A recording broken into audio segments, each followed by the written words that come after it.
Good morning from Al's Hobby. Today I'm covering the SRX2 Gen3 kit. This is not the carpet kit, but it's essentially the same. The difference between the two kits being sway bars and a gear diff.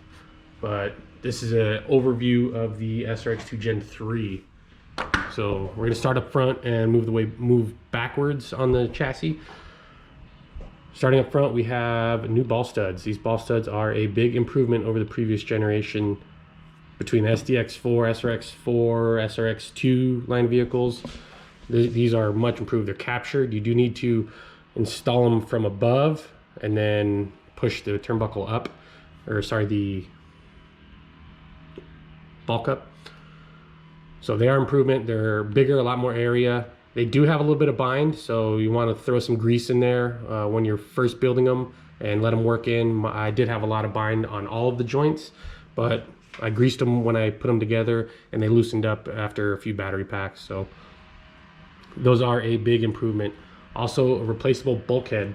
So you don't need to replace the whole top deck. You can just get the 500-708 and it's just a single bulkhead. A lot simpler to replace. You don't need to do the whole thing and reset everything up and notch your top deck if you had servo issues. So I think that's a big improvement over the previous generation. Coming outboard to the hubs, more solid, more in line. You don't have a fixed position. You can run more ball studs or ball stud washers to raise and lower and adjust your roll center. They're also in line with the, as you can see, they're in line with the center line for the knuckle pivot. So where it rotates, it's in line with it, so you're not going to get any kind of weird geometry out of it as it goes through its travel. So I do like that. It does feel much more linear, so that's a big improvement. It features these style inserts, so you have a set screw in the bottom to capture that insert so it doesn't move on you, as well as you have all these different adjustments: 0, 2.5 positive, there's a 2.5 negative, which I'm running, 5 positive, 5 negative, and that allows you to adjust your caster. Previously, I believe you had 2.5 and 5s, as well as 0s, but you also had the bulkhead adjustment to the general kick up. I didn't really ever need to change off the 25. I think it was fine, but this buggy is a significant improvement over the previous generation. Moving out to the spindles, again, it's a trailing setup. As you can see, the axle for the spindle is different, so the axle is shifted back a little bit. Similar design as the previous version. Does feature these removable parts to change your Ackerman angle. Kit is very good, very neutral, but again, you just swap it and then you can throw a new one on there. They do have shims to adjust everything, to raise it and lower it as needed for bump steer.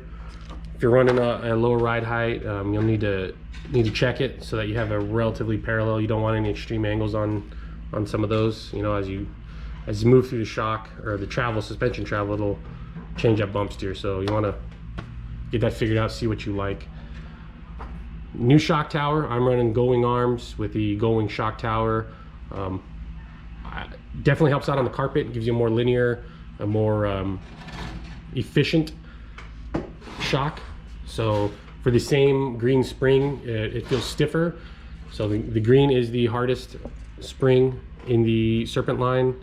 I like to use their equipment. It just fits better than trying to adapt like Yokomo springs or the Kyoshos.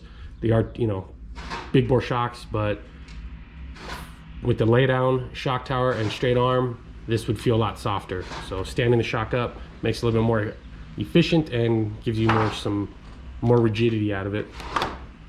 Moving to the side, you do have these new, we'll call it like a two-piece over the previous, where the support for the shock tower and the top deck, they were essentially like two pieces. You had the front half of the side guard and the back half of the side guard. Now they're replaceable. They do have aluminum ones. I haven't ordered them yet. Not sure if I'm going to. These are just fine. Similar design on the steering rack as the previous version. Pretty good, pretty solid, very linear. Nothing too crazy. I think all the kits now, all the manufacturers have figured out how to make a good, consistent steering rack. I think the only rack back in the day that had any issues was like the first generation of the TLR22 buggies, but this is figured out. It's pretty simple. You can only really install it one way, so it's not that adjustable on the rack wise, but you'll take all your Ackerman adjustments out of the top or out the outboard right here. Moving back, we have a new laydown transmission with a laydown plate. Very similar, I think almost identical part numbers. I haven't checked, but the part numbers for the slipper assembly are the same. So use the same spur gears. This is the vented option. I pulled it off of my previous buggy, threw it on there. All the parts fit. So I just use the existing or the top shaft screw that came with it, as well as, you know, the nut and spring. Normal Serpent affair, nothing crazy. Worked really well. It's vented. I do sand my discs, you know, clean them up every time I have the spur off. But another improvement is a cover, so you're not slinging gear grease into your body. You're not going to catch too many fibers. It's protected. Don't have to worry about your wires bouncing into it. I think that's an improvement, very earned improvement. I believe those are actually required by some roll rules. Where I know some roll rules back in the day required your spur gear to be covered. That was to prevent people from grabbing your buggy and, you know, hitting it and losing a finger or taking some meat off. Coming to the back, starting outboard, you have new hexes. These are wider, much better. The axles are a little bit are new as well, with multiple positions for which you can put the CVD pin in, so you can run a longer, shorter. If you're running more extreme angles, you can get it keep the 66mm drive shaft and then move it 3 different positions. I'm running the 69 with the CVD all the way outboard. Gives you a longer drive angle. Will bind a little bit less. Won't give you as much suspension lockup. So it's a lot longer, a lot straighter. I can keep a shallower, more freer drive shaft angle through its travel. I'm running high-speed stuff, usually on carpet, so a lot of high speed. You want to have a nice, gentle drive shaft angle so that you don't beat up your out drives and you don't beat up your CVDs. So also new back here are these hubs. They're adjustable. They have these inserts. So the inserts, they're different positions. It'll raise and lower the hub, as well as move it outboard or inboard. So go through there, learn about them. I have the sheet over here which explains some of that. So depending on your axle height, you know, axle height should be considerate and think about it as traction level. So if you have higher traction, you're going to want to run a lower we'll say a higher axle height. You also have, you can make them narrow or wide. Just you really need to go through it and understand.